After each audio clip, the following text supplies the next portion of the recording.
Isn't this predicament funny to you? Isn't it funny how with one wrong turn of the street can lead to your demise? How all of your luck can leave in an instant is quite a special thing.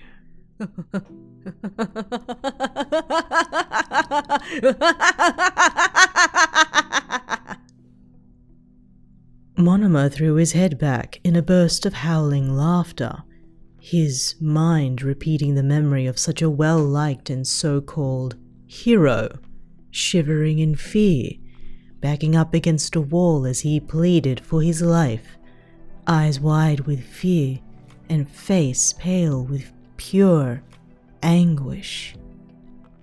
Monomer took pride in his work and how he could reduce those heroes everyone looked up to nothing more than a mere person, pleading to him for their pitiful life, for more time, for mercy. Monomer had other plans, though, and they would not go to waste. Such a waste of a human this hero was. They could have put in the effort into being an actual hero that the wretched and cursed world needed. But of course, it was all about the money and being a slave to the system society set up. Monomer just had to get rid of this filth. Please, don't hurt me. Please, just let me. No one asked you to speak.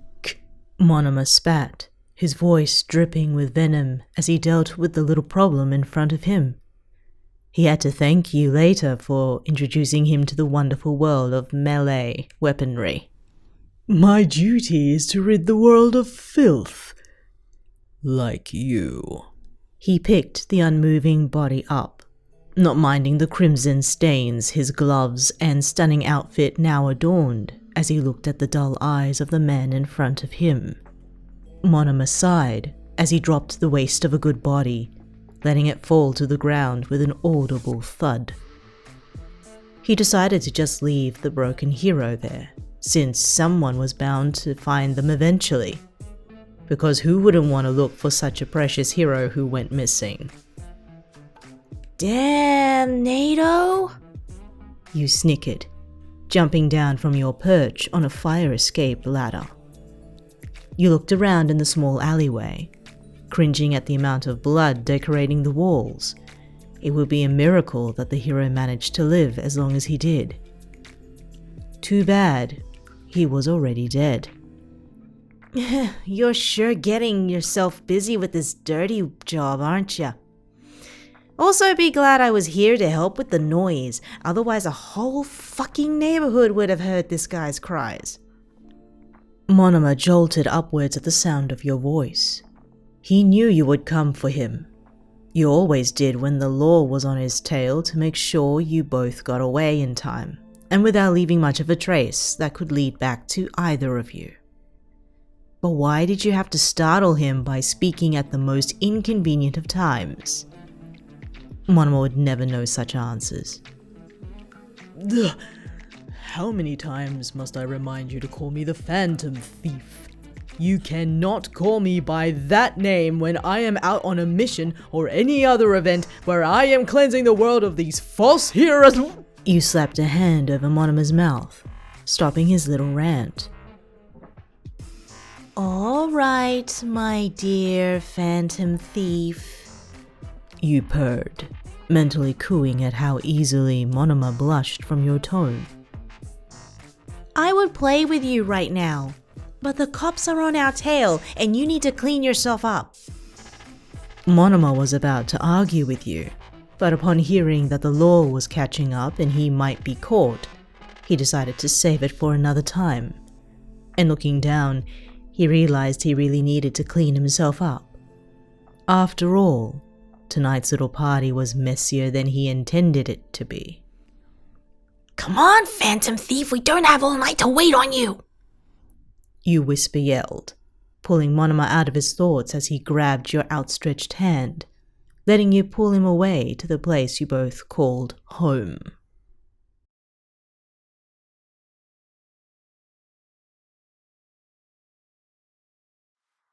the Phantom Thief strikes yet again in this city. This time the victim is a 35-year-old pro-hero known as Duality, whose body was discovered by their sidekick, Moonchild. A news reporter said, the monotone voice overlapping pictures of the mentioned pro-hero during duty with some, including the sidekick, photos taken during interviews, and other photographs they could get their greedy hands on. The cause of the death is still unknown to the media, and the circumstances of how the body was found are still hidden from us due to the Moonchild and the law enforcement holding back information. We will update. The screen flickered before turning black, the bored face of Monoma visible, and a remote in his ungloved hands. Monoma, they were just getting to the best part! And what would that be? I doubt anything is more important than my accomplishments and contributions to this filthy world, he said, sparing you a glance before returning his gaze to the TV screen, which was just showing him his reflection. You slapped the back of his head. I get that your work is helping to cleanse the world of its filth, or some shit like that. Either way, I agree with it. You started, but then turned to glare at him. The next segment was going to talk about the vigilante. You know that! Monoma scoffed, tossing you the remote before pointing to his hair. You looked at him and stifled a laugh as you noticed the reddened patches in his hair. Parts of his blonde was untidy and messed up from what you assumed was what the little fight he had earlier in the night. What are you laughing about, peasant? Monoma sneered at you, not really seeing how hilarious the situation might be out of context. Then again, Monoma never really took most things as a joke, so this was to be expected. Oh, it's nothing, babe. You assured him between fits of giggles, all of which escaped despite you holding a hand in front of your mouth in a failed attempt to hold them back. Monoma took it the wrong way, however. How dare you make fun of my situation? This is no laughing matter, traveler. If I were to be seen like this out in public or any other instance, I would be found out, trailed, and possibly executed, all because you decided to laugh at yours truly. You rolled your eyes at him. Monoma, you purred, pulling him by his chin closer to you, his blush noticeable for all. Shut the fuck up, please. Monoma's dazed look quickly turned to embarrassment, his face turning bright red.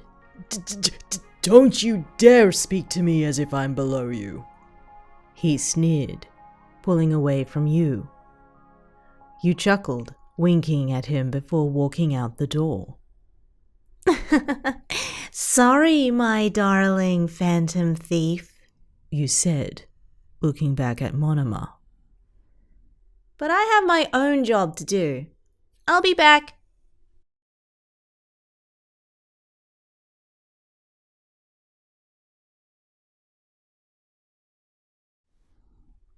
Wow. You huffed, watching the investigators scattering themselves around the area where the hero, whose name you have already forgotten, was murdered by Monoma. The phantom thief. Monoma better thank me for saving his godlike ass, you muttered, under your breath, remembering the hero's blood-curdling screams of agony in between pleas for Monoma's mercy, which he had none. You continued watching over the investigators, occasionally using your quirk to mess up their investigation, doing things such as move around the evidence they collected, taking away any possible evidence that led back to your blonde friend or yourself. It was quite fun seeing the investigators second-guess themselves, forgetting about the missing evidence, and figured they just imagined those hairs they found, or pieces of a glove. You continued listening in, sending pictures to Monoma every now and then, just for the fun of it. You sighed after a while, bored with how professional the people below you sounded. Taking it as your cue to leave, you used your quirk to cancel out the sound from you making your phone call to Monoma.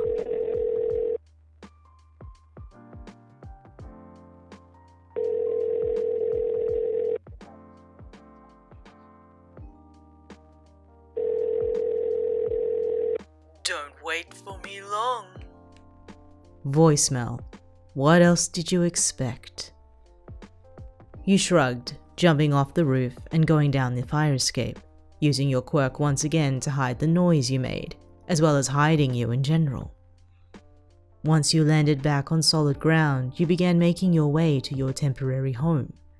You once again tried calling Monoma, only to hear the familiar ringtone not too far from where you stood. Come on out, Monoma, you said, putting your phone away. I heard your phone, so that proves you aren't sneaky. So get your blonde ass over here. You expectantly heard grumbling behind you, followed by the dull thud of footsteps. You turned around to face Monoma, whose face was beet red thanks to being caught and most likely running from his hiding spot as to not make you wait. You never were the patient type. So, you started, ruffling Monomer's cleaned up hair. What was the reason you're out here? Monoma shrugged, grabbing your wrist and pulling you closer. I was busy, so I couldn't really talk to you while doing my job, my darling, Monoma said lowly, letting you go immediately after. And besides, I can't afford to mess up my duties and risk my identity over a call from you, of all people. Once again, you rolled your eyes at his response. You're risking it yourself by saying it so suspiciously like this in the middle of a busy sidewalk, you retorted, grabbing his wrist and pulling him to a more secluded area of the city. After a bit of walking, the two of you managed to get to a more secluded part of the city where the moonlight shone upon the skyline. The breeze was soft, and where the both of you were safely hidden from the sight of nosy civilians. I'd rather not have my only villain buddy be taken in by the damn cops because he wanted to badmouth me in public, you muttered under your breath, but Monoma caught up on what you just said. Oh, Monoma cooed, his gaze condescending, yet soft at the same time. Is the big, bad, scary vigilante traveler worried about a godly villain such as myself? You smacked the back of his head again. You better take that back right now and thank me for saving your ass with my quirk all those times. Monoma chuckled after recovering from your hit, looking away from you and to the skyline. A being so pure as I shouldn't be doing this, he said playfully. But I really do appreciate having you around. Traveler,